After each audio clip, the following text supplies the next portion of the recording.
es muy dignamente cultivado por parte de ustedes.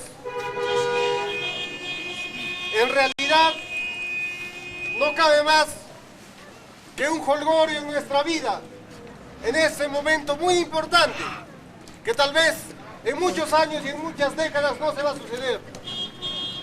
Es importante demostrar de nuestra parte, como hilabeños también, que nosotros no somos aquellas personas que nos han pintado últimamente.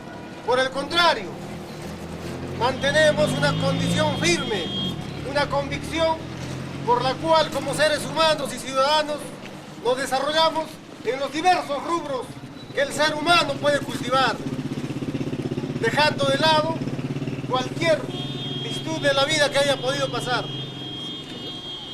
Hermanos, que hoy día los tenemos con mucho aprecio y con mucho orgullo, desde nuestros representantes que descansan en vida del conjunto motorizada,